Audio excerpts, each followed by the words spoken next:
tanda-tanda akhir zaman. Allah mengangkat ilmu. Sahabat Rasul bertanya, ya Rasulullah, bagaimana Allah mengangkat ilmu di akhir zaman?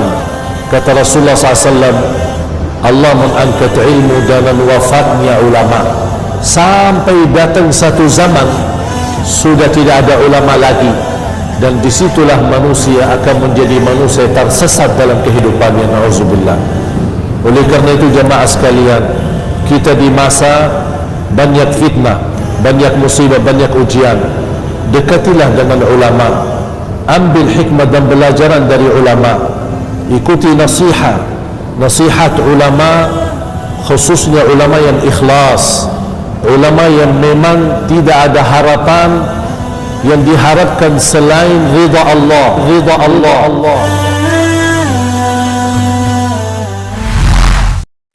Karena inti daripada umur, apa isinya, bukan berapa umurnya. Karena Rasulullah SAW bersabda, sebaik-baik hamba Allah yang panjang usia, baik amalannya, dan seburuk-buruk hamba yang panjang usia tapi buruk amalannya. Jadi bukan inti berapa usianya, tapi intinya apa isinya.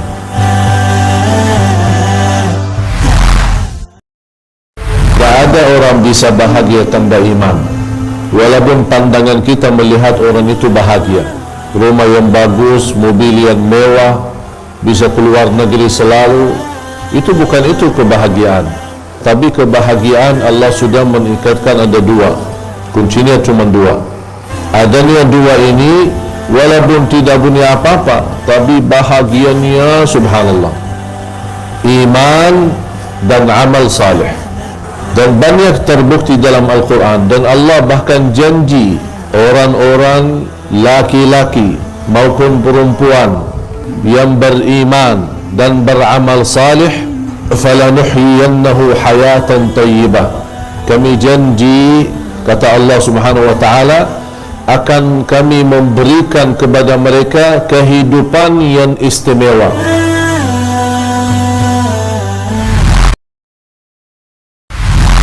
Salah satu yang membuat bersoalan di tengah masyarakat adalah kita tidak menjaga soal agama saat ada orang melamar anak kita. Padahal Rasulullah SAW menjelaskan, "Idza atakum man tardawna dinahu wa khuluquhu fazawwijuh." Ada dua hal yang perlu dan wajib kita perhatikan. Kalau ada seorang datang melamar anak kita, dia memiliki dua hal: agama bagus, akhlak mulia, serahkan, jangan takut. Sebagaimana ada seorang datang kepada seorang ulama, lalu saya punya anak perempuan, ada yang mau lamar dia, macam mana merespon saya? Kata ulama, kalau anda mau nikahkan anakmu sama orang yang bertakwa. Kalau dia senang sama dia, akan betul-betul menjaga. Kalau dia tidak senang sama dia, tidak mungkin dia berbuat kezaliman sama istrinya. Jamaah sekalian yang dimuliakan Allah Subhanahu wa taala, dunia ini bukan tempat istirahat, tapi dunia ini tempat bala dan kecapian. Laqad khalaqnal insana fi kabad. Dalam kondisi diciptakan manusia itu selalu dalam berjuangan dan penuh dengan tantangan. Jangan ada yang merasa diri bisa hidup nyaman di dunia ini, atau bisa berasa hidup senang. Kalau mau senang, pasti ada susah. Mau sehat, pasti ada sakit. Mau kaya, pasti ada miskin. Dan begitulah namanya dunia. Nanti kalau sudah di surga, insya Allah kita bersama-sama bersama Nabi kita Nabi Muhammad sallallahu alaihi wasallam, baru kita punya harapan yang tidak akan terputus kenikmatan selama-lamanya di dalam surga.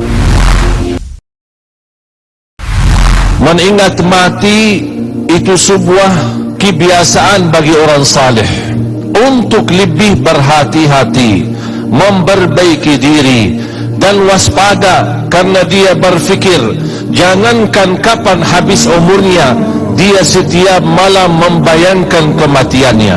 Dan dia berdoa ketika dia bangun dari tidur, alhamdulillahilladzi ahyana ba'da ma amatana wa ilaihin nusyur.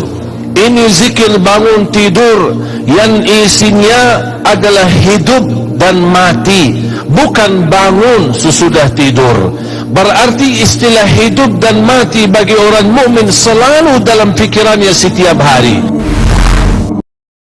Ada satu doa ketika kita selalu memohon kepada Allah husnul khatimah. Allahumma inni as'aluka husnal khatimah. Memohon kepada Allah husnul khatimah. Syaitan tidak senang dengan doa itu. Mengapa dia tidak senang? Karena kata syaitan ketika kita berdoa memohon husnul khatimah, hadza 'abdun qad fatin. Ini hamba sudah cerdas, sudah pintar. Mengapa? Karena permohonan memohon husnul khatimah sebenarnya bukan hanya mati dalam keadaan baik, tapi kita memohon perlindungan Allah supaya syaitan tidak berhasil menggoda kita ketika kita menghadapi sakratul maut. Allahu Akbar, Allah